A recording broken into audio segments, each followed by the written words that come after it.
Buongiorno a tutti, ben ritrovati con Focus TG. Una clamorosa operazione dei carabinieri a Castelfranco. È stata sgominata una banda di ragazzi che sequestrava coetanei, li teneva dentro un casolare, li legava, li minacciava per poi avere il PIN del bancomat e andare a derubarli allo sportello. Sentiamo tutti i particolari da Daniela Sizia. Buongiorno ai telespettatori. Una vicenda, quella che vi raccontiamo, che è davvero inquietante, è davvero drammatica, e ve la racconto insieme al comandante dei carabinieri di Castelfranco, il maggiore Enrico Zampolli.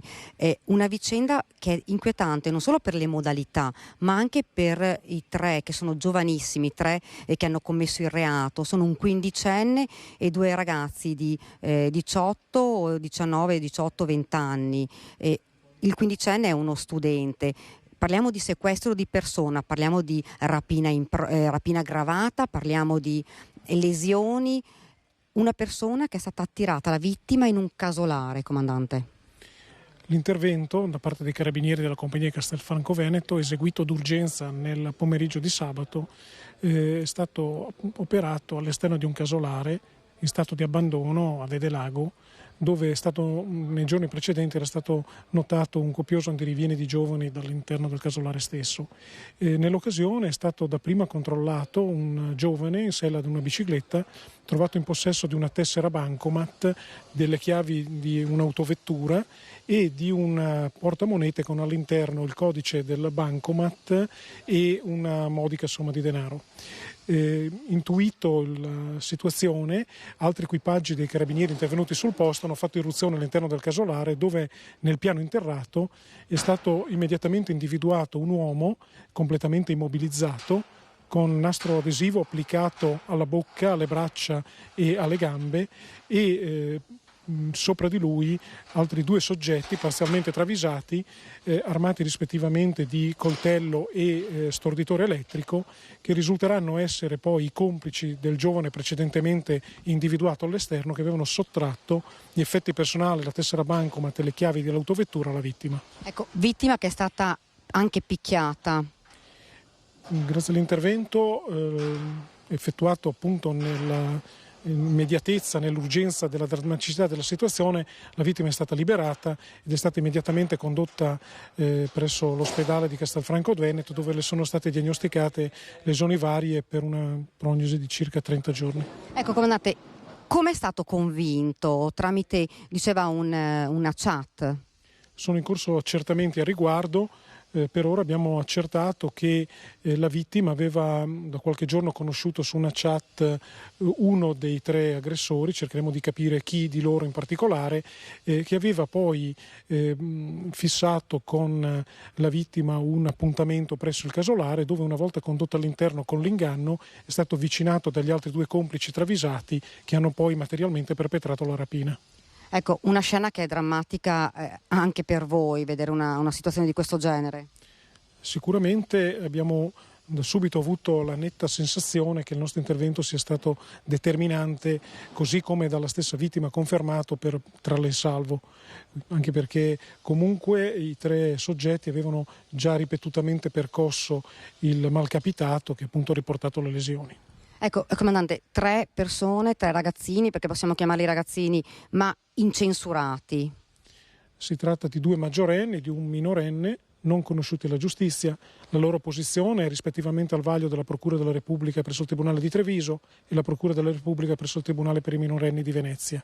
Cercheremo di capire le loro condotte nel specifico frangente, che hanno poi determinato i reati di sequestro di persona, rapina aggravata, lesioni personali aggravate e porto di oggetti atti ad offendere. Ecco, comandante, voi poi lanciate anche un appello per vedere, insomma, per capire se ci sono altre vittime che magari non hanno voluto poi denunciare quello che è accaduto. L'invito che Carabinieri di Castelfranco Veneto formulano vivamente è quello che, se eventuali altre persone hanno subito analoghi fatti, di venire nella massima riservatezza presso la compagnia dei Carabinieri di Castelfranco Veneto, dove verranno sicuramente rassicurate e dove potranno fornire un determinante ausilio all'Arma, ma anche all'autorità giudiziaria che stanno procedendo per questi fatti in relazione a questi episodi particolarmente cruenti. La ringrazio davvero, grazie comandante, è tutto, restituisco la linea allo studio. Grazie Daniela Sizia dalla caserma dei Carabinieri di Treviso. Intanto vediamo un altro titolo che riguarda una delle ennesime risse che scoppiano qui in Veneto, ma non soltanto in Veneto. Qui a Rialto, sindacalista colpito da una bottigliata mentre fa jogging, poi vedremo i particolari. E invece vediamo i particolari di un fatto davvero sconcertante, ma non è la prima volta che accade. Un uomo che tenta di salire su un vaporetto stracolmo, contrariamente a quanto gli ha detto il marinaio della CTV che l'ha invitato a non salire, sale lo stesso e vedete cosa succede. Vediamo. Non stavi mettendo addosso, non stavi mettendo addosso, non stavi mettendo detto. Hai capito? No. Adesso possiamo andare. Dale. Andiamo via, dai.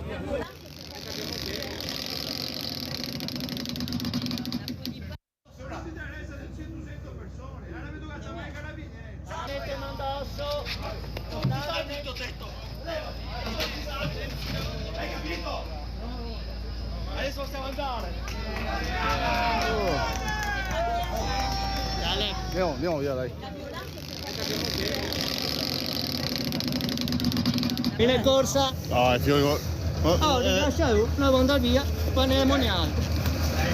Il vaporetto strapieno, un passeggero particolarmente insistente che pretende di salire malgrado non ci sia più posto, la tensione che cresce, poi l'azione di forza di un uomo che lo fa scendere di peso e lo spinge a terra facendolo cadere rovinosamente in un angolo dell'imbarcadero. Il video, ripreso da un testimone alla Serenella a Murano, sta facendo il giro dei social e del web, lasciando perplessi per la violenza e ribadendo per l'ennesima volta il tema dei trasporti pubblici veneziani troppo affollati. Sul mezzo si vede il passeggero che pretende di viaggiare in una posizione tutt'altro che sicura, veneziani e turisti che protestano, che mormorano, qualcuno addirittura scende. Gli addetti a CTV che tentano di convincerlo, poi un altro passeggero passa le vie di fatto malgrado qualcuno gli ripeta di non mettergli le mani addosso. Chi resta a bordo applaude l'azione di forza che viene ribadita con un'altra incursione minacciosa senza che il personale a CTV intervenga. Una scena che testimonia a che livello sia arrivata la tensione di chi ogni giorno deve muoversi in città, ma anche la necessità di trovare soluzioni codificate che non spingano il cittadino a farsi giustizia da sé. Davvero degli episodi incredibili, sconcertanti, e sempre con i marinai della CTV che devono cercare di controllare la situazione, ma ci sono davvero persone che non hanno nessun pudore e arrivano a questo e ad altro, oltretutto anche poi con pestaggi, urla, applausi, davvero una scene incresciose a Venezia durante il Carnevale.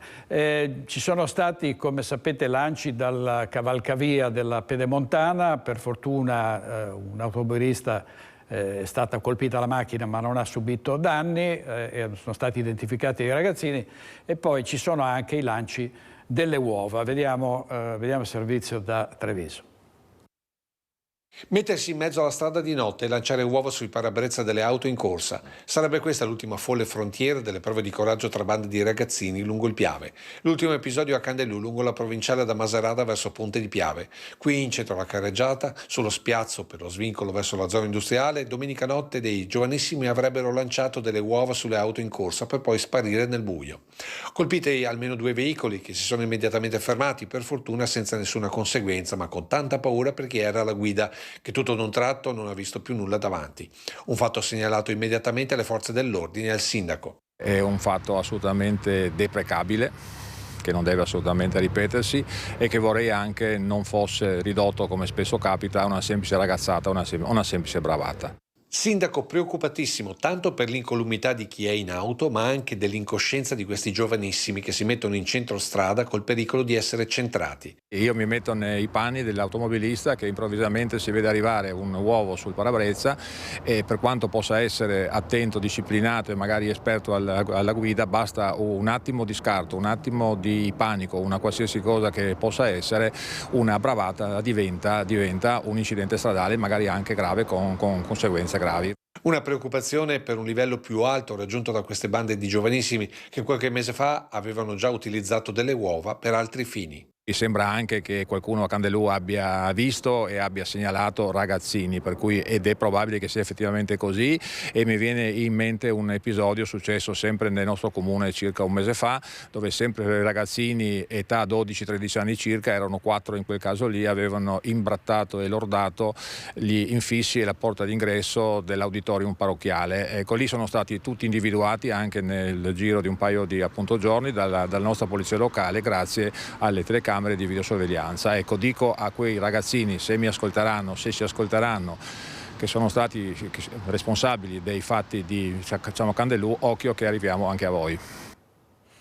Andiamo a Padova, dove è stata disposta l'autopsia sul corpo del traslocatore 70enne che, ricorderete, era stato schiacciato dal portone di un'abitazione mentre tentava di entrare nell'androne con un divano. Vediamo. La procura, dopo aver aperto un fascicolo per omicidio colposo, ha disposto l'autopsia sul corpo di Diego Luison, il 70enne titolare della ditta di traslochi, morto venerdì in Corso del Popolo a Padova mentre stava trasportando un divano all'interno di un condominio. L'uomo è stato schiacciato dal pesante portone di legno che lo ha colpito con violenza alla testa. Nel registro degli indagati è iscritto l'amministratore del condominio. Si tratta di un atto dovuto per consentire accertamenti che sono ritenuti indispensabili per chiarire la dinamica dell'ennesimo infortunio mortale sul lavoro avvenuto nel Padovano. Secondo i primi accertamenti tecnici dei vigili del fuoco intervenuti sul posto venerdì, sembra che a cedere siano stati i vecchi cardini del grosso portone in legno. Luison e il collega stavano trasportando un divano e durante il passaggio la porta ha ceduto, centrando in pieno il 70enne. Per lui non c'è stato nulla da fare. Il portone e i cardini sono stati sequestrati per essere sottoposti a perizia.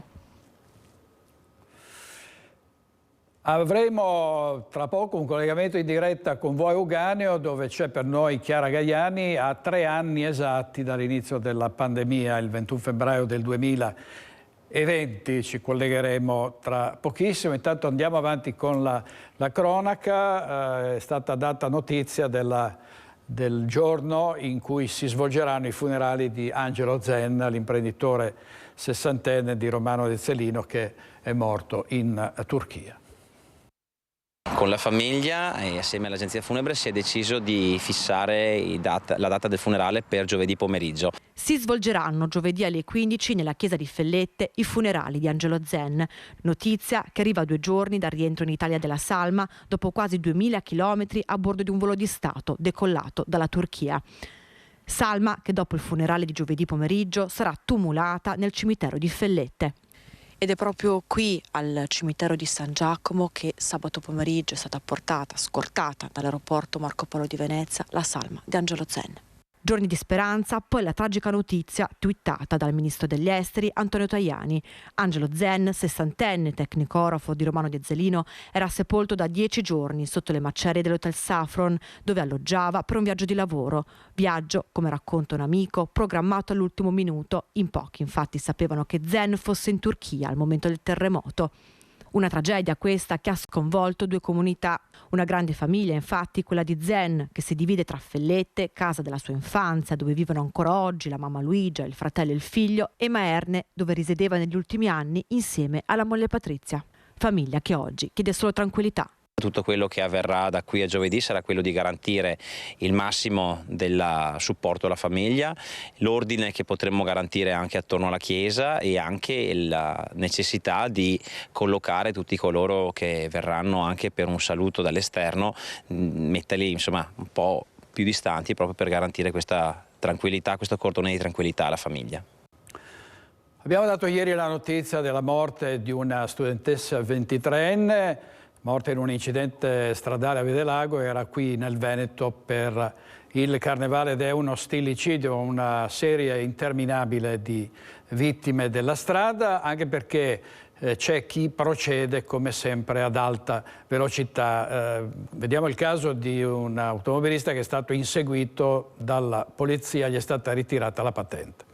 A tutta velocità domenica mattina, quando alle 9:30 una pattuglia della polizia ha incrociato una BMW M2 che sfrecciava lungo via Cristoforo Colombo, correndo in direzione Rosà. Alla guida dell'automobile un giovane di 23 anni che ha seminato il panico fino a quando la sua corsa si è fermata in via Cusinati a Rossano Veneto. Qui il pirata della strada si è introdotto in un'azienda confidando di averla fatta franca. I poliziotti, che nel frattempo avevano già identificato la targa, hanno aspettato che uscisse a bordo di un furgone di proprietà dell'azienda, proprio come la BMW, per fermarlo e contestargli 4 violazioni del codice della strada: guida pericolosa, sorpasso in prossimità di incroci, guida contromano ed eccesso di velocità. Combinate sanzioni per 671 euro, 22 punti decurtati e patente ritirata. Tra poco ci collegheremo con Vo Euganeo, dove c'è per noi Chiara Gaiani, e poi rivedremo una parte dell'intervista esclusiva ieri sera Focus con il presidente del Veneto Luca Zaia, che ha raccontato i suoi 3 anni, la guerra contro il Covid. Abbiamo il Vox da Bassano o no? Non ce l'abbiamo. Poi sentiremo anche i bassanesi, ci diranno com'è cambiata la loro vita col Covid. Allora andiamo con la copertina dei 3 anni dal Covid e poi sentiamo il presidente Luca Zaia. Sentiamo. No, noi abbiamo l'alcol che ci protegge. In via preventiva abbiamo deciso di far fare il tampone a tutti i cittadini di Vo Euganeo, a tutti coloro che si presenteranno, poi la dottoressa sarà molto più precisa e didascalica, e a tutti coloro che si presenteranno nei ricoveri ospedalieri del Veneto con sintomi influenzali importanti. 11 casi, tra cui quello tragico di Adriano Trevisan, 77 anni, il primo morto in Italia per coronavirus. Vo Euganeo è un paese deserto, come testimoniano le immagini, con le ricerche sempre più stringenti del cosiddetto paziente zero, quello che avrebbe portato il virus. Voi avete finito le mascherine? Finite le mascherine, finiti i gel igienizzanti alle mani, qualcosa ancora arriva forse di salviettine disinfettanti, però comunque sì, siamo ormai in rottura di stock di quasi tutto. 10 posti di blocco simile a questo in tutto il paese di Vo Euganeo. Questa è via Bagnara Bassa, siamo all'altezza della frazione di Zovon e da questa mattina alle ore 8 i carabinieri sorvegliano che nessuno possa entrare nel territorio di Vo Euganeo.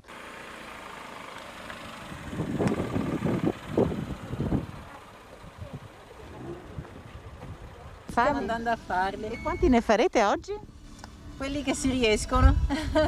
Credo un centinaio almeno, noi due. Anche di più. Dipende cosa c'è in previsione. Noi arriviamo lì e ci dicono cosa dobbiamo fare.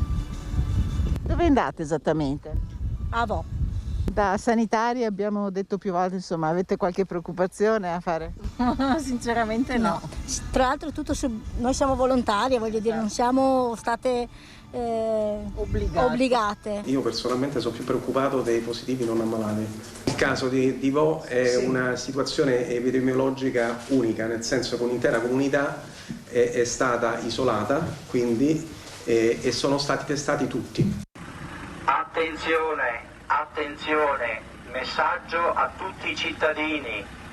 In ottemperanza del decreto del Presidente del Consiglio e a tutela della salute di tutti, invitiamo i cittadini a rimanere in casa il più possibile. E insomma, questa era la serie di servizi che abbiamo messo assieme per ricordare quei primissimi giorni di pandemia. Ricordate gli spot che furono mandati in onda come deterrente per evitare assembramenti, per evitare che le persone si avvicinassero troppo? Rivediamo quello sull'happy hour. Vediamo. Basta poco, qualche centimetro in meno, una svista, una pacca sulla spalla, un saluto più caloroso, una risata innocente, una stretta di mano, una leggerezza e tutto tornerà a fermarsi.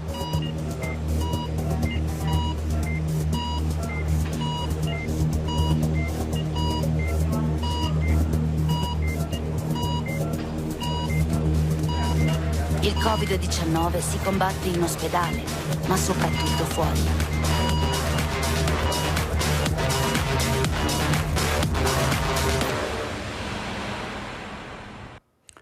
Happy Hour era uno spot shock che era stato mandato in onda da tutte le televisioni, prodotto dalla Regione del Veneto in quei primi mesi. Allora andiamo adesso a Vo Euganeo, in diretta c'è Chiara Gaiani, a te la linea, Chiara. Direttore, buongiorno ai telespettatori. Siamo proprio a Vo insieme con il sindaco del paese, Giuliano Martini. Lo ricordiamo, questo è diventato un po' il simbolo non solo dello shock subito da tutti noi. Sono di Vo le prime 2 vittime del coronavirus, Adriano Trevisan proprio la prima vittima in Italia, ma anche diventato il simbolo della lotta e della rinascita. E proprio è un guardare avanti quello con cui vivete questo 21 febbraio, sindaco, senza una celebrazione, senza una cerimonia ufficiale. Oggi non ci sono cerimonie ufficiali, ma ieri c'è stata qui nel comune di Vo un'importante riunione per la premiazione da parte di Croce Rossa Italiana, medaglia d'oro al distretto della Croce Rossa di Padova Sud e quello di Padova, un riconoscimento per l'ottimo lavoro svolto su questo territorio. Assieme ai 2 distretti è stato premiato anche il professor Merigliano, anche lui con una medaglia d'oro, per l'ottimo lavoro sempre seguito portando gli specializzanti dell'Università di Padova a fare i prelievi tamponi. Quindi un lavoro di squadra tra Croce Rossa e Università che ha veramente dell'incredibile. Ecco, però il vostro desiderio quest'anno, 2023, è la prima volta che facciamo un collegamento anche senza mascherine, insomma, no? Ricordando questa data simbolo. Ci siamo anche salutati scambiandoci la mano, che sembra una cosa banale, ma non si poteva, insomma, fino a qualche tempo fa. È proprio la voglia di guardare avanti, di lasciarvi alle spalle quanto avete vissuto e che è difficile anche da raccontare, perché ricordiamo che prima che tutta Italia entrasse in lockdown per 2 settimane, a Vo si è vissuto il lockdown stretto, non si poteva entrare e uscire dal comune, una situazione quasi surreale, sindaco. Sì, noi eravamo prigionieri all'interno del nostro territorio, del perimetro del nostro comune, con 12 posti di blocco, e chi ha vissuto ricorda bene quei giorni, quei momenti incredibili che non voglio neanche più ricordare sinceramente, perché è stata una sofferenza per tutti noi, come tutte le sofferenze solo chi le ha vissute poi può ricordarle, ma non vuole ricordarle. Quindi direi che dopo 3 anni possiamo guardare avanti e sperare che, insomma, cose come queste non succedano più, tanto meno a Vo.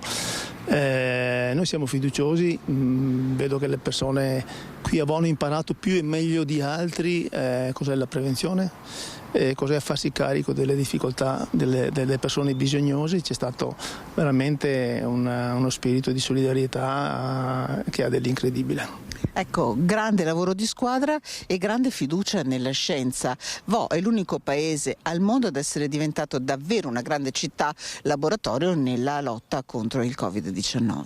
Sì, con l'unità sanitaria locale dell'Università di Padova e Croce Rossa abbiamo collaborato con i 3 tamponi, poi con il sierologico, ed è uscito l'unico vero dato reale su un'intera popolazione che è stato poi pubblicato su Nature. Abbiamo continuato poi con altre iniziative dell'università, iniziative che riguardano l'alimentazione, come è cambiata l'alimentazione, che riguardavano anche i discorsi sociali per quanto riguarda la sofferenza che hanno patito alcune, soprattutto i giovani ragazze e ragazzi in giovane età, per il distacco dai propri cari, dalla propria famiglia, dai propri fidanzati, e questo è stato questo ha permesso di pubblicare ulteriori studi a riguardo. È molto orgoglioso dei suoi cittadini, sindaco? Molto orgoglioso, sì, hanno fatto un ottimo lavoro, devo ringraziarli, li ringrazierò sempre, assieme a tutti quelli che sono venuti qui a Vo, le forze dell'ordine, protezione civile, l'Arma dei Carabinieri, ma anche tutti i miei dipendenti del nostro comune che hanno lavorato per 2 settimane ininterrottamente senza mai fermarsi e non hanno chiesto nulla in cambio, quindi un grande senso di responsabilità persone che hanno dato veramente se stesse per la comunità. Ecco, è davvero bello poter raccontare anche queste testimonianze da Vo, quindi ringraziamo Giuliano Martini per essere stati con noi e Federico Cibotto per la collaborazione tecnica e restituisco la linea allo studio. Grazie molto a Chiara Gaiani e torniamo a ieri sera quando a Focus abbiamo mandato in onda l'intervista al presidente Luca Zaia. Siamo andati nella sede della Protezione Civile a Marghera dove si sono svolte tutte le conferenze stampa di Zaia negli ultimi 3 anni e questo è quello che tra le altre cose ci ha detto. Vediamo.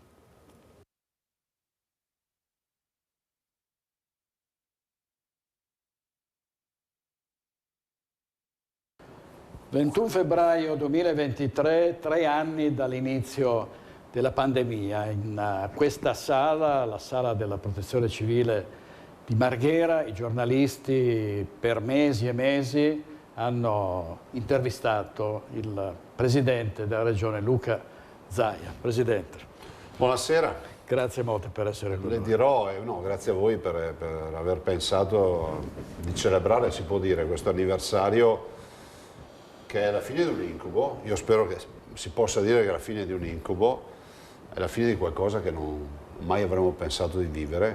Probabilmente Freud diceva che l'uomo è l'animale più adattabile che ci sia, non ce ne rendiamo neanche conto. Chi scriverà la storia dei nostri tempi, del nostro momento storico, ricorderà che è la storia del Covid. Quindi detto questo, qui è ovvio che fa un certo effetto anche a me tornare qui dopo 3 anni, no? 3 anni fa qui si stava per affrontare una delle più grandi tragedie, se non la più grande tragedia che ha colpito il Veneto, dal punto di vista sanitario sicuramente, oltre 16.500 morti, ma è stata una tragedia che abbiamo vissuto assieme. E devo anche riconoscere che Antena 3, insomma le vostre televisioni del gruppo Media Nord-Est, sono state le prime in maniera pionieristica ad essere qua dal primo giorno. Io iniziai con quella conferenza stampa pensando di essere vicino ai cittadini. Se non ci fossero stati i media e tutto il mondo della comunicazione a seguirci, la storia del Covid sarebbe stata diversa. Io ricordo, Presidente, il 21 febbraio del 2019 eravamo nello studio di San Biagio in Callalta e stavamo intervistandola su altri argomenti e lei guardava durante l'intervista il cellulare perché stavano arrivando le prime notizie da voi. Sì, se dovessimo fare un salto indietro di 3 anni con un triplo salto mortale e avvitamento e ci catapultassimo lì, erano penso alle 5 del pomeriggio, noi stavamo registrando da voi, da lei, e arrivò la notizia, la fatidica notizia: abbiamo il primo paziente Covid. Allora si diceva abbiamo il primo paziente che ha il coronavirus, perché adesso noi diciamo tutti Covid, no? Però allora si dice il coronavirus.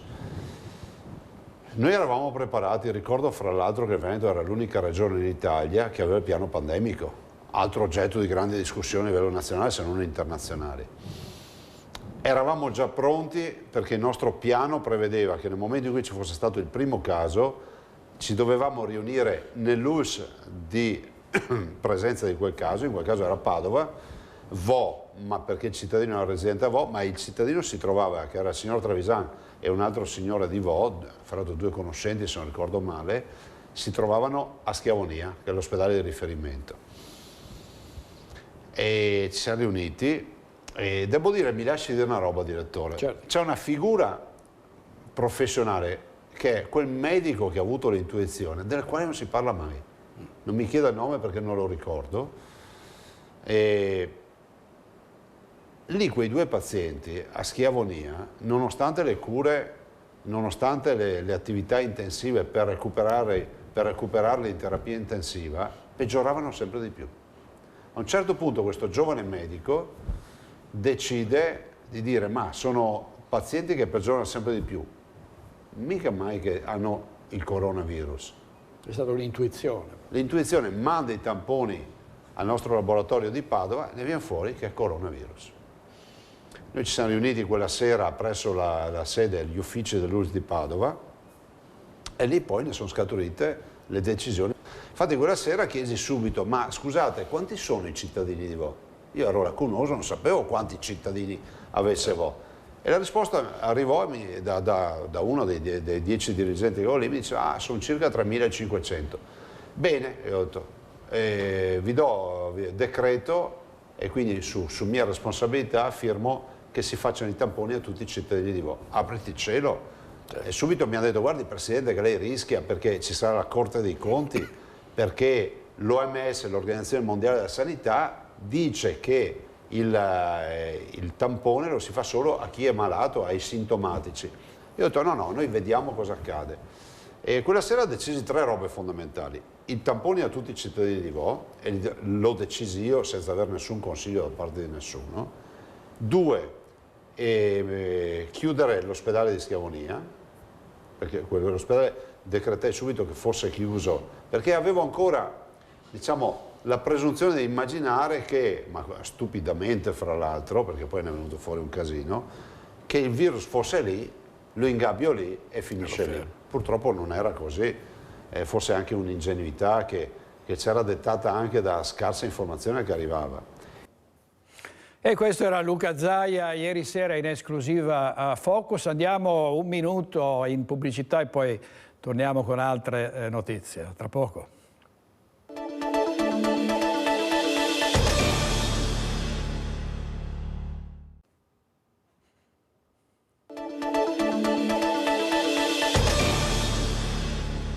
Nuovo in diretta con Focus TG, avevano denunciato la preside della scuola media in cui studiava il loro figlio, accusandola di aver imposto una mascherina a lui e ad altri alunni, proprio nel momento in cui c'erano i protocolli che obbligavano le insegnanti e le presidi a far tenere la mascherina ai ragazzi.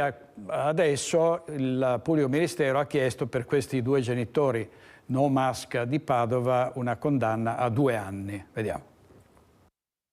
A far partire la causa erano stati loro, 2 genitori che avevano accusato la scuola per maltrattamenti e violenza privata perché imponevano l'uso della mascherina al figlio secondo i protocolli Covid. Il procedimento però ha ribaltato completamente i fatti e ora il pubblico ministero, titolare dell'inchiesta, ha chiesto 2 anni e 4 mesi per calunnia nei confronti della dirigente scolastica e 2 suoi collaboratori per i genitori convinti no mask che nel dicembre del 2020 avevano denunciato preside, vicepreside e coordinatore di classe della scuola media Petrarca di Padova perché avevano imposto al loro figlio di indossare la mascherina come previsto dai protocolli anti-Covid. La causa civile intentata però è stata persa dai genitori e la vicenda si è ribaltata ed accusatori sono stati accusati. Secondo il pubblico ministero, i genitori avrebbero ottenuto dei certificati medici falsi per garantire l'ingresso a scuola del ragazzo senza mascherina, sostenendo che il figlio fosse affetto da asma e bronchite. A quanto pare i medici, con studi in altre regioni d'Italia, non avrebbero mai visto lo studente. I genitori, tramite il loro avvocato, hanno chiesto il rito abbreviato.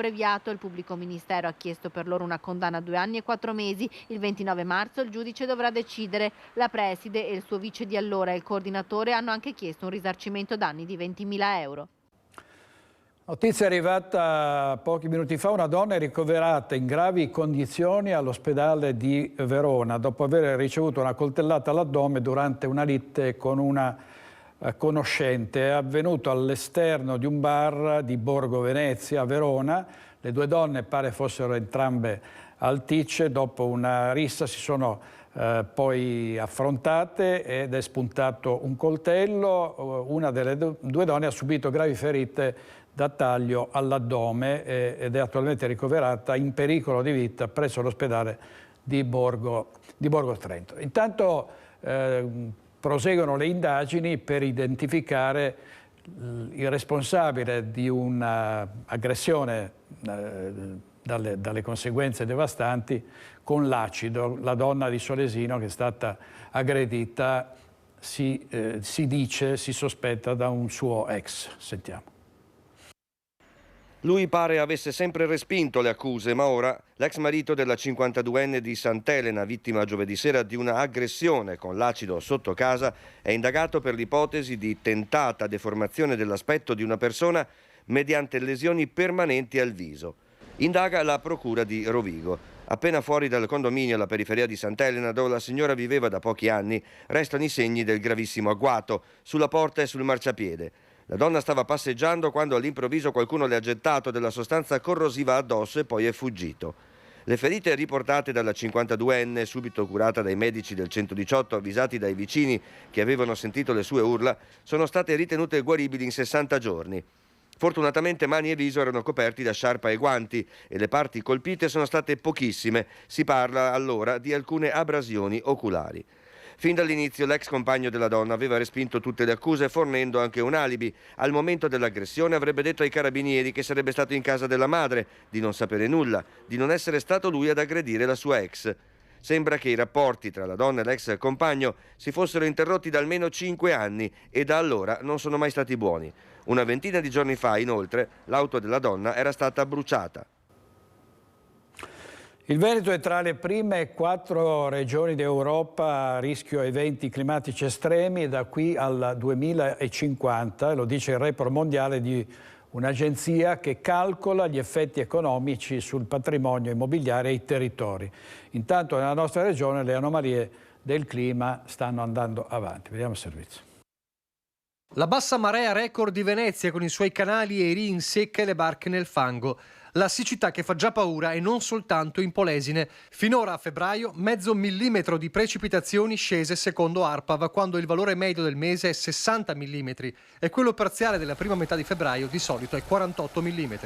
Niente pioggia e neve da un mese in pieno inverno. Indizi di un clima che fa paura, indizi che fanno una prova, assieme alle bombe d'acqua, alle alluvioni, ai cicloni che hanno seminato devastazione negli ultimi anni nella nostra regione. E se ce ne fosse ancora bisogno, arriva un nuovo allarme siglato da CrossDI, tra i leader mondiali nell'analisi del rischio climatico fisico, con la prima analisi globale per chi vuole investire in patrimonio immobiliare e nei territori. Secondo il report, che mette a confronto 2600 regioni e macroregioni in tutto il mondo, il Veneto è tra le prime 10 zone d'Europa più esposte agli eventi meteorologici estremi e al cambiamento climatico entro il 2050 e tra le prime 100 del mondo. Veneto al 4° posto in Europa davanti a Lombardia ed Emilia-Romagna. I rischi principali che causano danni in Europa sono, secondo il rapporto di CrossDI, le inondazioni fluviali e superficiali o le inondazioni combinate con quelle costiere. Fra gli 8 pericoli climatici estremi, insieme con caldo estremo, incendi boschivi, movimento del suolo legato a siccità, vento estremo e congelamento. Sulla base di questi 8 fattori si calcola il rischio climatico interno lordo. Il dataset Gross Domestic Climate Risk mette a confronto le aree in base alle proiezioni dei danni agli edifici e alle proprietà e mette in luce la vulnerabilità dei centri economici. Il confronto in Europa con la proiezione nel 2050 ha rilevato che la Bassa Sassonia in Germania, le Fiandre in Belgio, Krasnodar in Russia e il Veneto e la Lombardia in Italia sono le regioni europee ai primi posti in classifica. Questo deve spingerci sempre più ad interventi radicali di adattamento, mitigazione e di prevenzione al rischio del cambiamento climatico e non soltanto con interventi emergenziali a posteriori, spesso poco efficaci e molto costosi. Intanto siamo sempre in un periodo di siccità e allarme per molti corsi d'acqua e siccome non piove l'inquinamento continua ad aumentare. Se va avanti così a Treviso giovedì scatterà la zona rossa. Sentiamo l'assessore all'ambiente del comune di Treviso, Alessandro Manera. Il verdetto arriverà il secondo giorno di Quaresima. Giovedì con il bollettino dell'ARPAV chi abita a Treviso saprà se lasciare o meno l'auto a casa. L'annuncio arriva direttamente da Cassogana. Purtroppo dovremo passare in zona rossa e questo è una cosa che avremmo sempre voluto evitare, però queste sono le condizioni dell'aria, l'inversione termica non ci aiuta e la temperatura ancora necessita dell'uso dei riscaldamenti domestici che sono la più grande fonte di inquinamento in questo momento. Quindi che cosa ci dobbiamo aspettare per i prossimi giorni? Beh, se dovessimo passare in zona rossa, l'ordinanza anti-smog prevede anche il blocco degli Euro 5 e anche per gli Euro 4 commerciali ci saranno delle limitazioni più restrittive. I dati segnalano in via Lancieri di Novara 159 microgrammi di PM10 per metro cubo d'aria, quando il limite consentito non è più di 50. Ma è tutta la provincia in difficoltà per le polveri sottili, in una media di 128 microgrammi, con punte come a Conegliano dove il limite toccato è stato di 161 microgrammi per metro cubo. Con questi numeri inevitabile lo stop per molti veicoli. Cosa devono guardare i cittadini per essere nella norma? Beh, devono guardare sicuramente l'anno di immatricolazione della macchina e vedere se non possono aderire a una delle deroghe previste per condizioni particolari per la loro vita normale, la vita quotidiana, perché chiaramente non possiamo bloccare la città. È essenziale informarsi sui siti dei comuni, ma anche solo stare attenti a quanto segnalato dalle insegne luminose all'entrata delle città. Sì, aspettiamo giovedì e vediamo, ripeto, l'indicazione dell'ARPAF se ci darà questa ulteriore fascia rossa. E Giorgia Meloni è andata a Kiev, come sapete, ha incontrato Zelensky e intanto Putin tuona davanti all'Assemblea nazionale nel suo discorso sullo stato del suo paese. Vediamo il titolo di Repubblica: Meloni a Kiev, doveroso essere qui per capire cosa serve al popolo ucraino. Ora tra gli orrori di Mucha, la notte in treno, la sigaretta prima di partire, insomma il racconto di Giorgia Meloni che è andata in Ucraina. Ieri c'era stato ovviamente il presidente Biden, è stato un incontro storico tra Biden e Zelensky, e qui vediamo Putin a Mosca che dice: sospendiamo il trattato START, nostro arsenale atomico è avanzato, la Russia ha aiutato l'Italia durante il Covid. Continua davvero a salire la tensione e di questo passo si teme che possa accadere l'irreparabile, perché davvero tutto fa pensare che non ci siano spazi per una tregua, per una trattativa, e che si continui così a scontrarsi, Russia con l'Occidente, Occidente con la Russia. Insomma, davvero è molto preoccupante. Intanto, tornando a noi, al nostro territorio, si apre una stagione di grandi opere a Vicenza. Presto apriranno i cantieri finanziati dal PNRR e quelli della TAV con l'attraversamento della città. Diventa fondamentale il controllo delle istituzioni per evitare le infiltrazioni della criminalità organizzata. Sentiamo cosa ha detto a Carlo Alberto Inghilleri il sindaco di Vicenza, Francesco Rucco. Buongiorno a tutti i telespettatori da Vicenza e buongiorno al sindaco Francesco Rucco. Oggi vogliamo lanciare un tema di grandissima attualità, e cioè l'approdo a Vicenza di cantieri e di lavori pubblici per cifre astronomiche. Soltanto per il PNRR arrivano fondi per più di 60 milioni di euro, quindi opere pubbliche importanti, però arriva anche la TAV, l'attraversamento di Vicenza. Insomma, bisogna alzare il livello di guardia per evitare le infiltrazioni della criminalità organizzata. Assolutamente dobbiamo garantire un controllo sia come comune che come, diciamo, operatori dell'opera della TAV, quindi mi riferisco ad IRICAV, un controllo serrato su quelle che sono le gare d'appalto.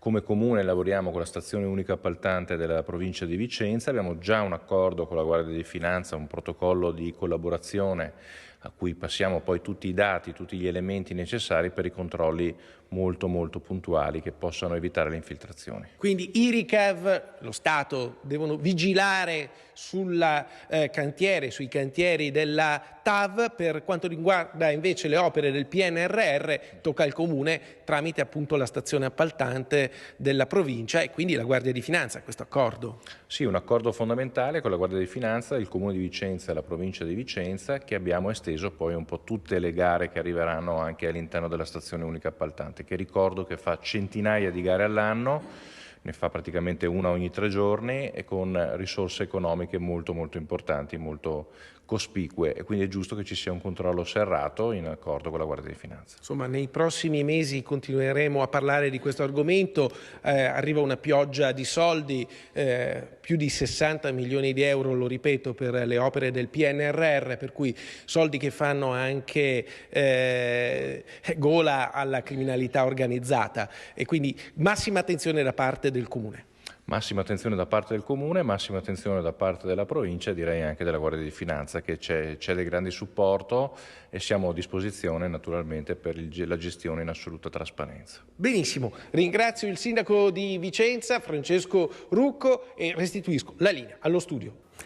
Grazie a Carlo Alberto Inghilleri. Intanto è caos sul superbonus, il governo sta tentando di correre ai ripari. Sentiamo cosa ha detto il presidente della regione Friuli Venezia Giulia, Massimiliano Fedriga. Continuiamo a dare la disponibilità, però penso che il governo faccia bene ad avere un riordino chiaro, perché altrimenti rischiamo di non aiutare i cittadini che ne hanno bisogno e di creare il caos. Con lo stop dello sconto in fattura e la possibilità di cedere il credito si blocca anche l'azione del Friuli Venezia Giulia, che voleva acquisire i crediti incagliati delle famiglie e delle imprese della regione relativamente al superbonus edilizio. La regione rimane disponibile a intraprendere questa operazione, ma, ammonisce Fedriga, il governo fa bene a fare ordine su questa materia. Già oggi le banche non acquistano più il credito, quindi già oggi era tutto bloccato. In realtà col decreto si prevede che per il pregresso con l'articolo 1,2 non ci sia più il penale e la riscossione del credito alle banche, che quindi saranno maggiormente incentivate a proseguire con l'acquisto dei crediti.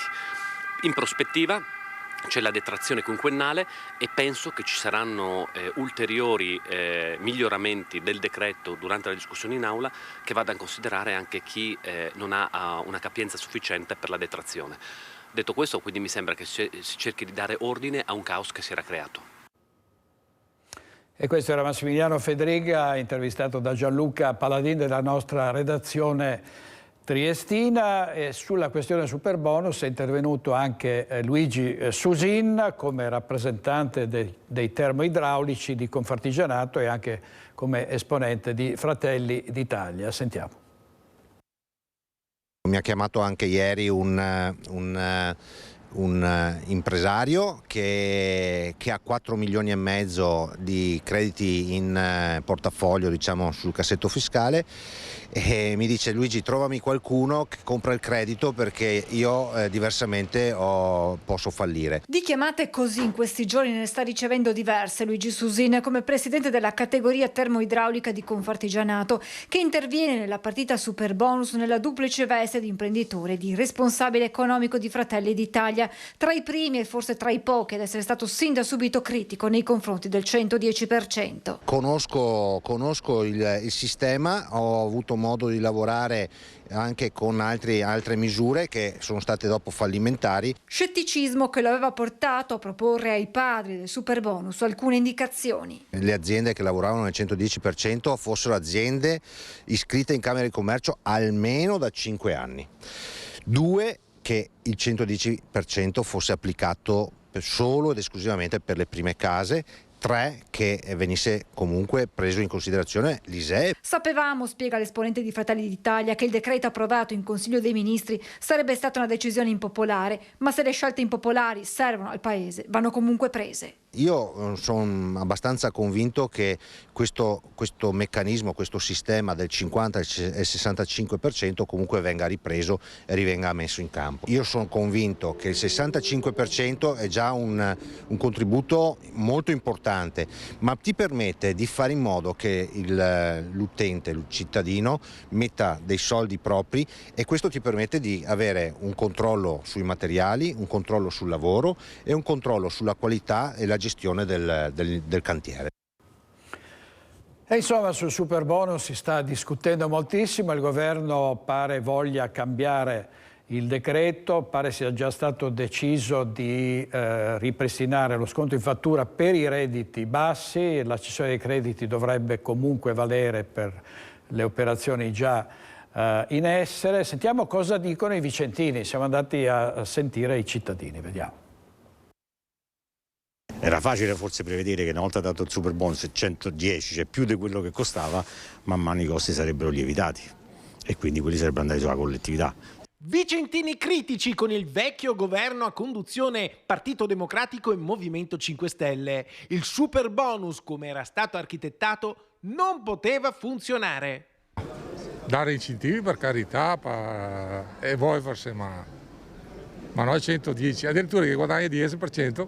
Potevano invece farlo molto meglio, non dando il 110%, ma di meno, e avrebbero usufruito molte più persone. Così eccoci ad oggi, col nuovo governo di centrodestra che aveva già ridotto dal 110 al 90% le aliquote, per evitare che uno scarico fiscale eccessivo portasse chi è interessato a rifarsi la casa a non controllare sufficientemente le spese, facendo lievitare in modo incontrollato i costi del mercato. In questo modo il beneficio dei bonus veniva in parte annullato dall'aumento dei prezzi. e già cominciano a uscire fuori notizie che alcuni hanno problemi di muffe e via discorrendo. Bisogna vedere se poi sti lavori fra qualche anno non potranno dar problemi, e i problemi poi ricadranno sulle persone che hanno fatto sti lavori. Oggi però il governo blocca anche la cessione dei crediti per evitare che una cessione illimitata crei quella bolla che a livello nazionale incide per 110 miliardi di euro sulle casse pubbliche, con un aumento di 3 miliardi di euro al mese e una spesa che impatta per 2.000 euro ad italiano. Questi costi che si stanno accumulando poi li abbiamo tutti noi sulle spalle. Non poteva andare avanti così. Una situazione a cui è stata messa fine. Ora non c'è più lo Stato che fa da scudo. Ha fatto assolutamente bene, non c'è dubbio. Da una parte c'è sempre mamma che pensa a tutto, adesso ci devi pensare da solo. Pro e contro. Chi c'ha i soldi lo fa, chi non c'ha i soldi come al solito non lo fa. Punto.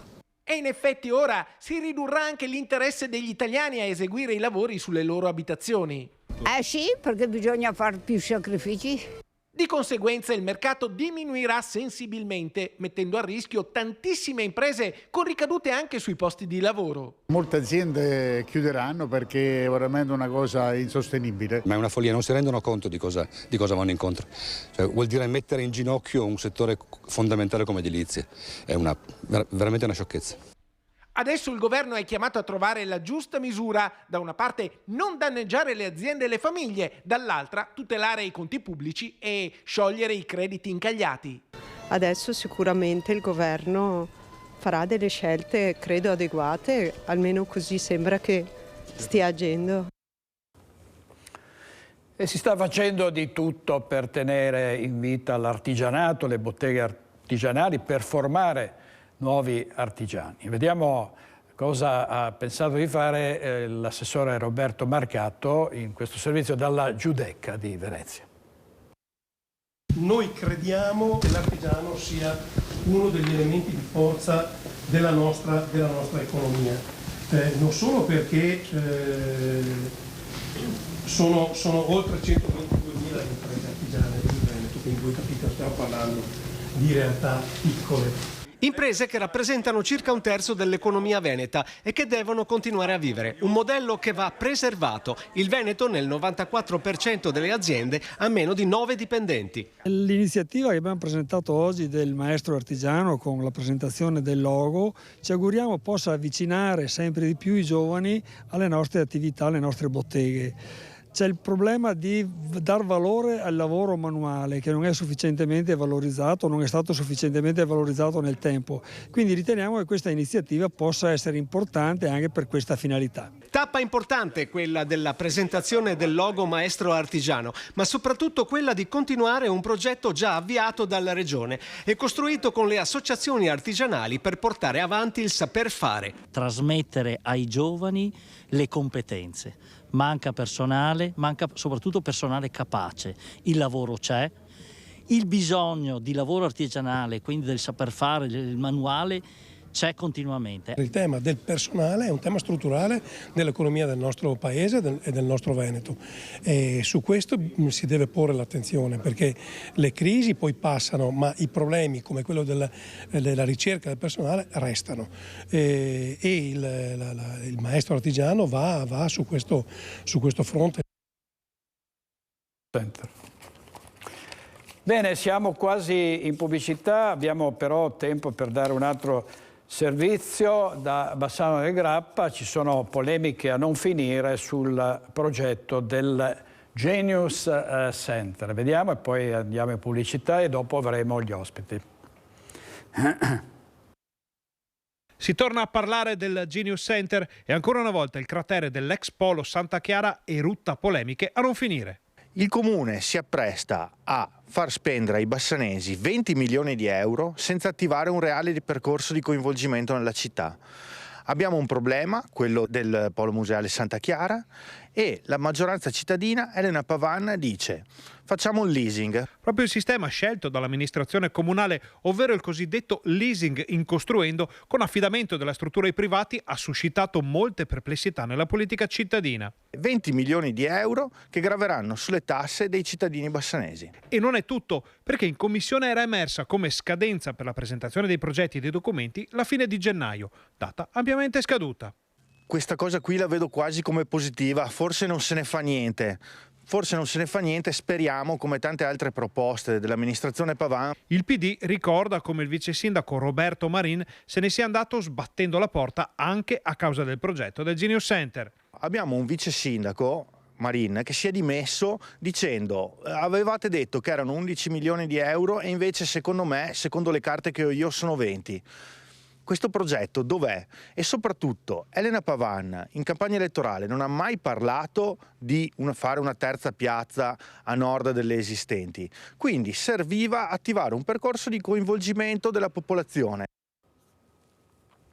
Servizio di Ferdinando Garavello dalla nostra redazione di Bassano del Grappa, in regia questa mattina Andrea Basso e Italo Morao. Andiamo in pubblicità e poi la parte dell'approfondimento con Luca De Carlo, deputato di Fratelli d'Italia, e anche Jonathan Montanariello, consigliere regionale del Partito Democratico. A tra poco, state con noi.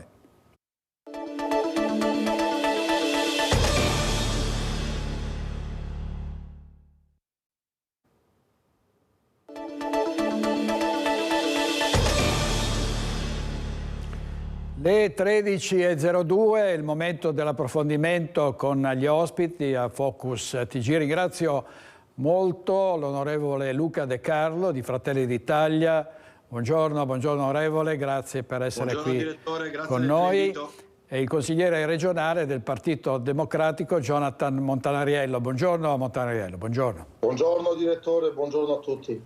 Allora, io vorrei partire da un terremoto editoriale che è in corso in Veneto e che si allargherà ad altre regioni, perché si tratta dei quotidiani del gruppo Gedi. In Veneto, in particolare il Mattino di Padova, la Tribuna di Treviso, la Nuova Venezia, il Corriere delle Alpi, ma poi il Piccolo a Trieste, il Messaggero Veneto a Pordenone, insomma tutta la stampa del Veneto che sarebbe stata messa in vendita da Agnelli, dal gruppo Agnelli, cioè da John Elkann, che aveva già venduto, come ricorderete, il Corriere. Oggi sarebbero sul mercato anche Repubblica e La Stampa. Volevo sentire i nostri ospiti su questo, perché si tratterebbe davvero di un caso clamoroso, concordate che sembra vogliano acquistarli. Tra queste si parla di marchi, della Save, si parla di altri protagonisti della finanza e dell'editoria che sarebbero interessati a rilevare queste testate. Montanariello, ecco, partiamo da lei, poi oggi vedremo di sentire anche i giornalisti del gruppo Gedi. Prego.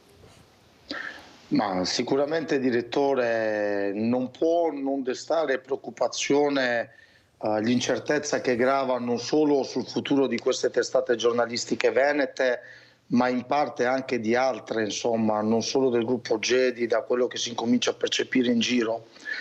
Sicuramente la preoccupazione è sia sotto gli aspetti, per quanto ci riguarda, occupazionali, ma anche sotto l'aspetto del pluralismo dell'informazione. Stiamo parlando di giornali, di testate che hanno un forte rapporto con il territorio, con le comunità, insomma, non stiamo parlando di testate a carattere nazionale lontane da quelle che sono anche le nostre dinamiche, mi permetta di dire, di relazioni territoriali e umane.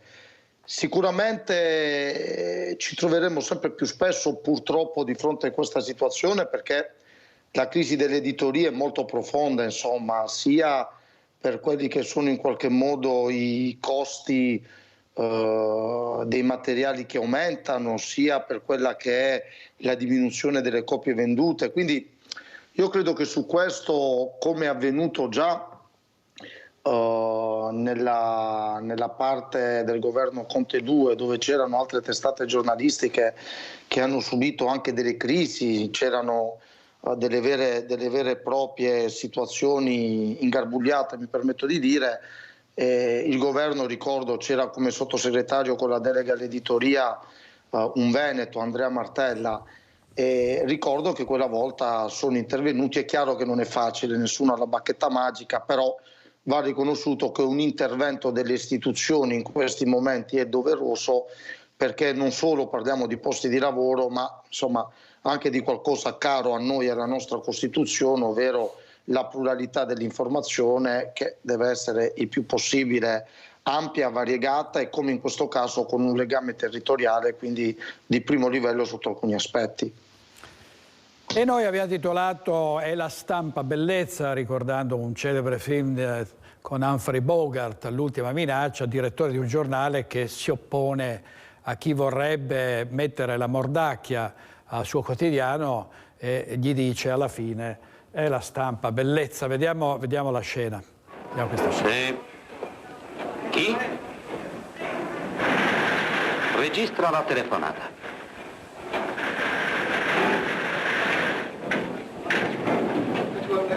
Hutchison? Ciao, bellezza. Come mi sento? So che la Smith è venuta a trovarla. È vero? È vero. Ho qui degli spiccioli, è roba sua, $200.000. E c'è anche qualcos'altro. Quale diario? Chi crederà a cosa ha scritto di sé quella sgualdrinella? Un momento, non riattacchi. Debbo darle qualche consiglio. Non scherzi col fuoco, mi lasci perdere. Non stampi quella roba. E questo che vorrebbe essere? Un ordine? Se non stasera sarà domani, o fra una settimana, o fra un anno. Ma prima o poi la pagherà. Sentimi! Stampa quella roba e sei un uomo morto! Non si tratta più di me. Dovresti uccidere tutti i giornali del paese e non sei forte abbastanza per farlo. Gente come te ci ha già provato, col piombo, le prigioni e la censura. Ma fin tanto che un solo giornale stamperà la verità, tu sei spacciato. Finiscila con queste tirate da melodramma, voglio una risposta, sì o no?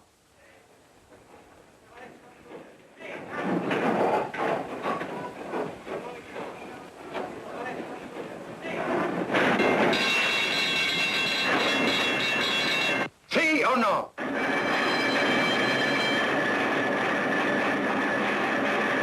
Ehi! Hutchison! Questo baccano, che succede? È la stampa, bellezza, la stampa.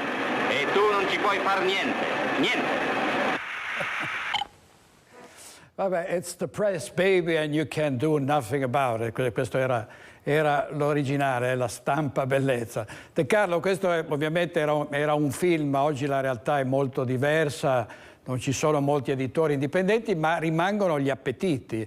Cioè anche i giornali di sinistra, di destra, sono sempre in qualche modo molto ricercati dal potere, perché il consenso serve e la comunicazione oggi è diventata fondamentale. Però che cosa si può profilare all'orizzonte? L'acquisto di giornali di centrosinistra che potrebbero cambiare linea politica? Che cosa sta avvenendo secondo lei qui in Veneto?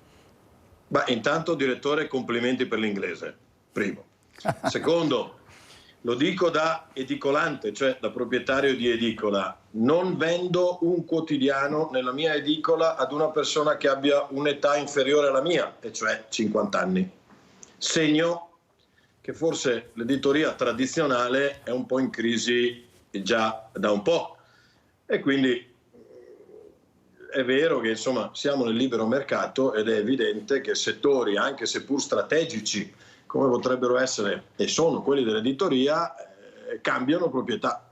Dopo io non credo che ci sia un disegno del centrodestra di acquisire giornali di centrosinistra per una questione di, diciamo così, mera propaganda politica, cioè per avere uno strumento sul territorio che faccia propaganda politica. Anzi, io riconosco il fondamentale ruolo non solo che rivestono i giornali, ma anche che rivestono soprattutto quelli che fanno informazione locale, che spesso sono l'unico modo, anche lo dico da sindaco, per informare i cittadini di quello che accade sul territorio. Quindi ho sempre fatto i complimenti, e lei lo sa direttore, alle emittenti televisive locali, che trovo fondamentali proprio per questo, e anche quindi ai giornali, anche se magari non sono propriamente allineati sulla mia linea politica, anche perché io ho sempre creduto che, come diceva mio nonno, se non ci fossero i brutti non si vedrebbero i belli, quindi se c'è un'idea diversa dalla mia, magari la gente può decidere se la mia idea è quella più bella o è quella degli altri. Quindi sono sempre stato un assoluto pluralista, anche quando i giornali magari non erano particolarmente teneri con noi, però non è che io abbia un giornale che è assolutamente tenero con noi, quindi non è che mi preoccupi più di tanto. Mi preoccupa invece se dovesse esserci una mancanza di giornali locali, quello sì, e anche se il giornale locale non fosse un giornale libero, non orientato politicamente, perché lo sappiamo tutti che i giornali hanno tutti un orientamento più o meno politico, e quindi questo non mi preoccupa più di tanto. Insomma, io qua su questa scrivania ho Sole 24 Ore, Repubblica, il giornale, a dimostrazione di come uno debba farsi una forma di cultura personale che spazi sui diversi punti di vista, e quindi non necessariamente leggendo, come diceva qualcuno una volta, un libro solo. Mi preoccupa il fatto che possano venir meno, quello sì, perché seppure magari fasce di persone un po' più di là con l'età, però non ricordiamo la funzione che svolgono all'interno dei bar. Quanti sono quei giornali che sono letti al bar da avventori del bar, anche se in maniera superficiale comunque prendono visione del giornale? Beh, tanti. Questo lo dico contro l'interesse da edicolante, però è la realtà delle cose. Verissimo. Montagariello, certo ci si chiede anche, come diceva giustamente Luca De Carlo, dati i risultati molto poco apprezzabili della stampa oggi, che ha perso veramente copie su copie negli ultimi anni, perché ci possa essere un interesse nell'avere comunque delle testate che vendono relativamente poco, poi ovviamente hanno il loro peso localmente, ma dal punto di vista numerico, giustamente diceva De Carlo, i lettori, ormai i giovani, i quotidiani, è difficile. Io sfido chiunque a trovare un ragazzo con un quotidiano in mano o davanti ad un edicolo. Credo che noi dovremmo fare un ragionamento un po' più alto e non sempre mettere a paragone che quello che in qualche modo ha una rendita è necessariamente giusto preservare, quello che non lo ha è sbagliato farlo, perché se ragionassimo così mettiamo via i libri, mettiamo via la cultura e mettiamoci a fare armi perché rendono di più dei libri. Io credo che il ragionamento sia un altro.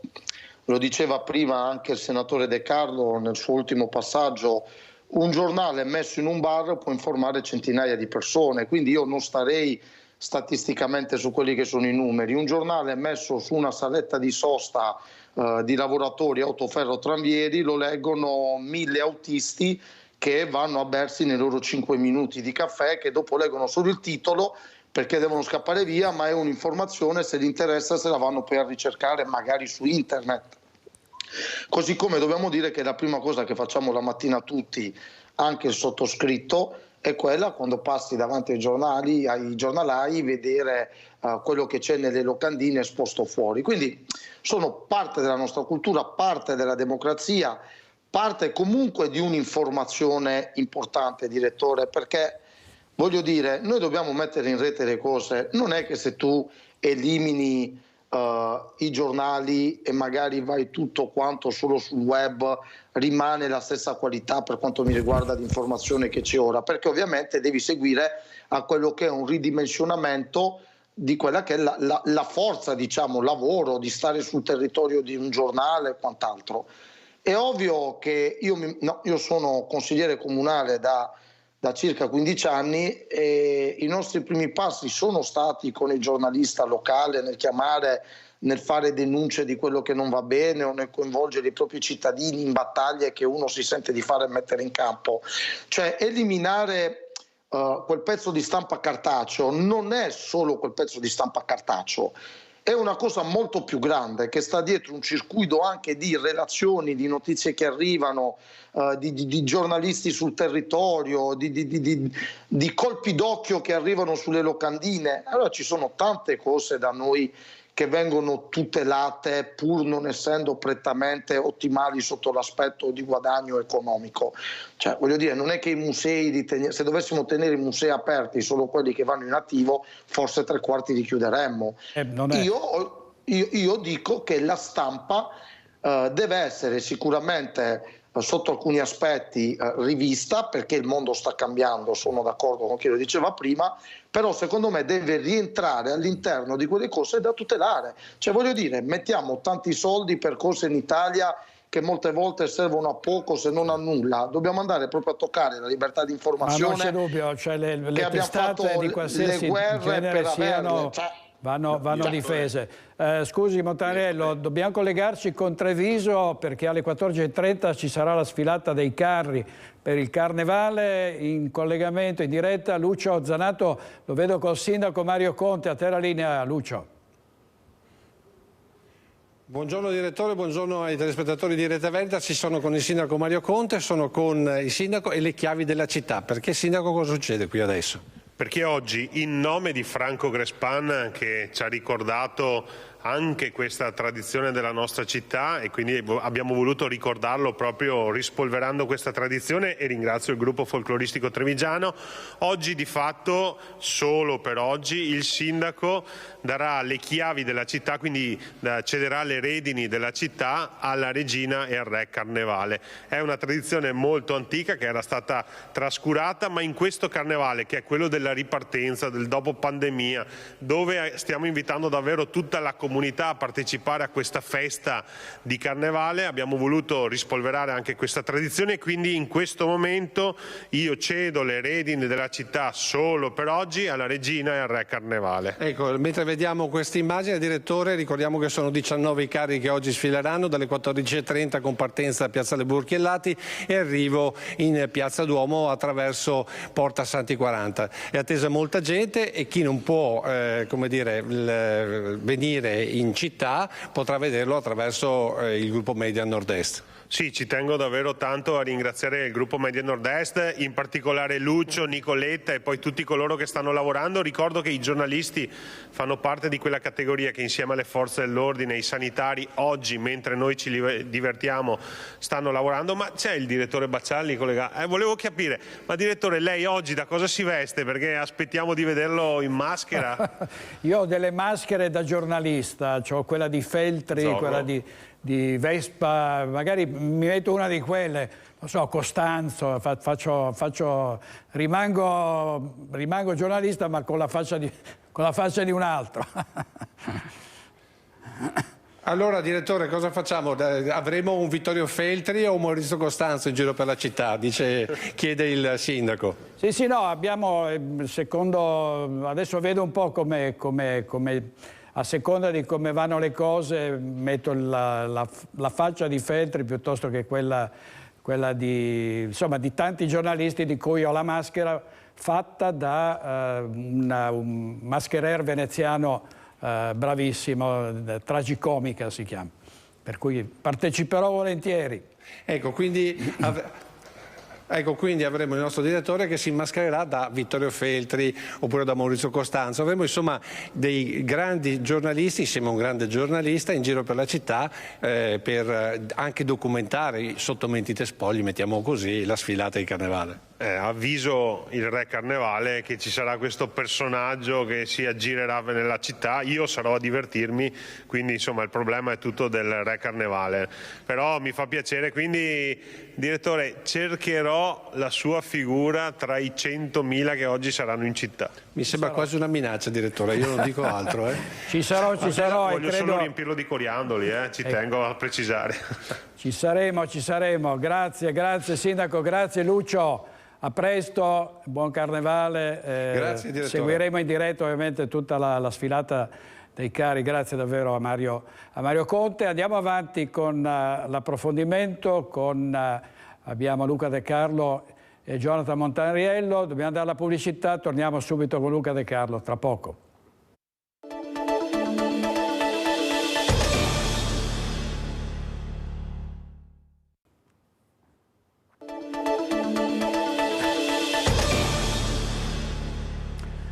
È uno scontro ancora molto acceso, uno scontro politico sui migranti. I comuni del centro-sinistra dicono il governo della Meloni li manda nei nostri porti, Ancona, Civitavecchia, La Spezia, e ritengono i sindaci di questi comuni che sia una specie di ritorsione. Il governo risponde: no, dobbiamo mandarli non soltanto in Sicilia e in Calabria, e in questo modo cerchiamo di arginare questo flusso delle ONG che devono fare un solo salvataggio, insomma un solo salvataggio, pena delle sanzioni molto pesanti, e questo è un meccanismo che secondo il governo Meloni dovrebbe ridurre gli arrivi.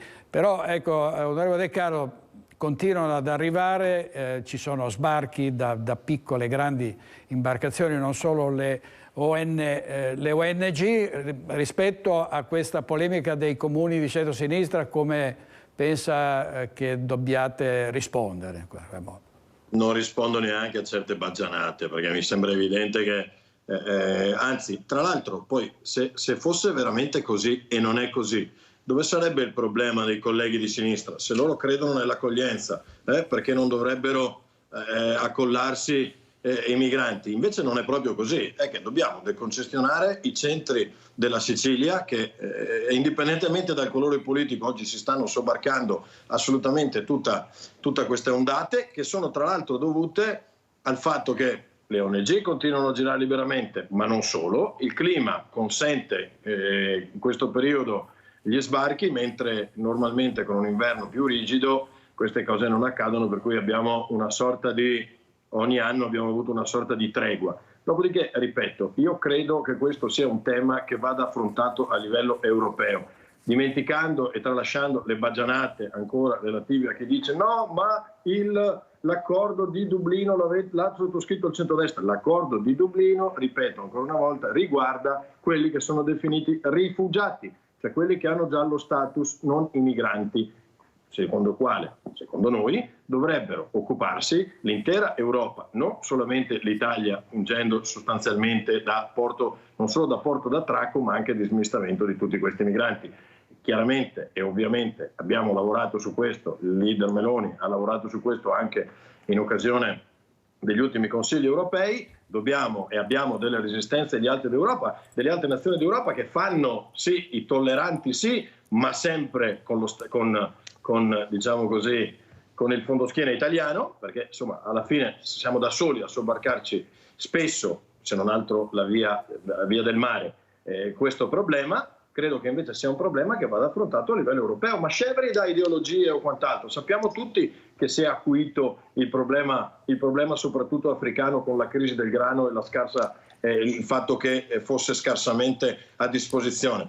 Però è tanto è vero che anche il famoso piano Mattei, più volte citato dalla Meloni, puntava non solo a avere una maggiore indipendenza economica e sotto il profilo energetico da parte dell'Europa, ma anche una sorta non solo di compensazione, ma di collaborazione con quegli stati, soprattutto africani, dal quale noi non vorremmo che tutte le persone fossero costrette ad andarsene, e su questo dobbiamo lavorare. Però dobbiamo farlo pensando non solo ai nostri 8.000 chilometri di costa, ma pensando che è un tema europeo, per cui se invece di scontrarci demagogicamente su questo tema lo affrontassimo in maniera seria e concreta, credo che la risoluzione sarebbe molto più facile. Ecco, Montariello, c'è il rischio che ci sia un'ondata di migranti, perché ne stanno arrivando altri, per ora sono allocati in varie regioni, ma poi verranno distribuiti in Italia, in altri territori, e si spera sempre che vengano redistribuiti anche in altri paesi europei. Ma direttore, intanto mi consento una battuta. Io l'altro giorno ho visto a Venezia una maschera di carnevale, era vestito da Bacialli, gli ho tolto la maschera ed era Feltri che si era vestito da Bacialli, quindi chi c'era sotto? Era Feltri che si era vestito da Bacialli, quindi voglio dire, no, quindi diciamo, no dai, scherzi a parte, ma sicuramente il problema è un problema ampio, e ogni volta, io credo che ormai sono 20 anni che ritorniamo sempre sulle stesse tarantelle, che alla fine si riducono in nessuno è razzista ma aiutiamoli a casa loro, Sì, mi faccio carico io, però c'è anche l'Europa, fate carico te Europa che dopo arrivo anch'io. Allora, noi dobbiamo avere il coraggio di dire una cosa, anzi di dire due cose. Una che politicamente è un tema spinoso e quando lo tocchi ti scotti, perché la verità è questa, che lo tocchi da destra o da sinistra è un tema spinoso e quindi ci vuole il coraggio di affrontarlo senza strumentalizzazioni. Io non vorrei fare il polemico, no? Però credo che insomma il buon Salvini abbia fatto tutto tranne che non strumentalizzare questo tema.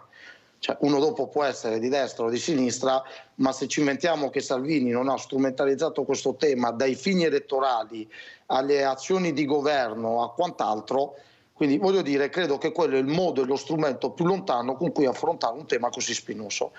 Perché o su un tema come quello tutti ci si mettono facendo un passo indietro o un passo in avanti come vogliamo su una tavola rotonda, oppure se continuiamo a gestirlo con strumentalizzazioni non andiamo da nessuna parte. Quindi sicuramente il modello usato finora, no, quando c'è stata la destra del modello Salvini, abbiamo visto che non ha pagato quel modello lì.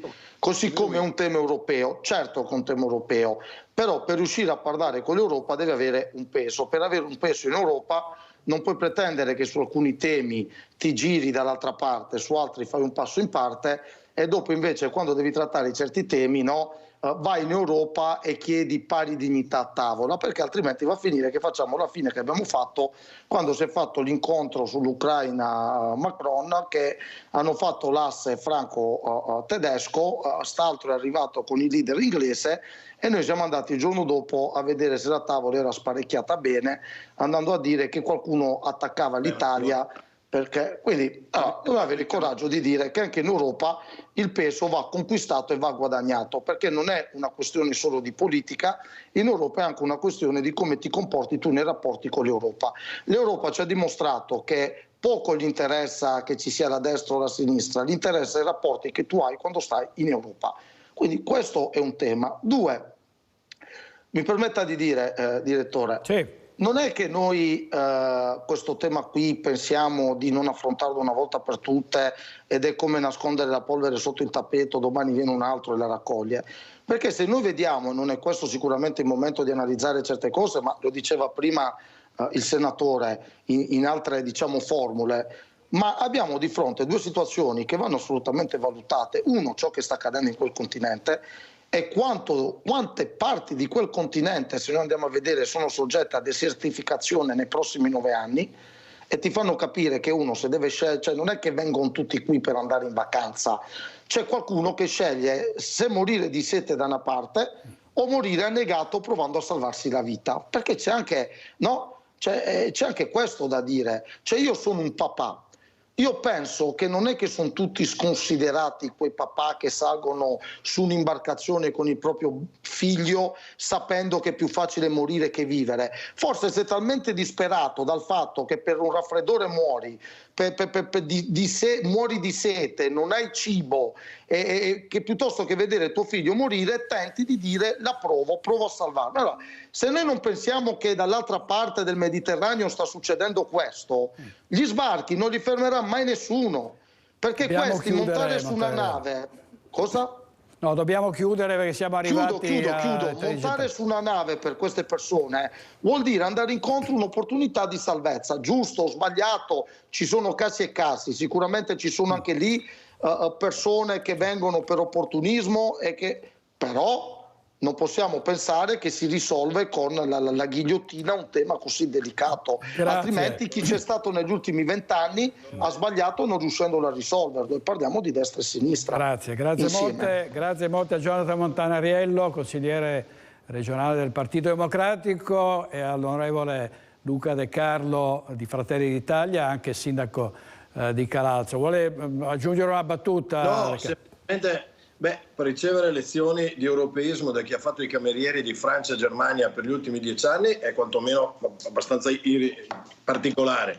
Altra cosa, è vero, ognuno in Africa pensa di migliorare le proprie condizioni economiche, soprattutto quando è favorito nel farlo, e cioè attraverso campagne spesso e volentieri che vendono l'Europa come la panacea di tutti i mali, e quindi spingono di fatto le persone a partire dall'Africa ed arrivare in Italia. Però segnalo sommessamente che chiunque provi a mettere una damigiana all'interno di un bicchiere forse si accorgerà che non è proprio possibile.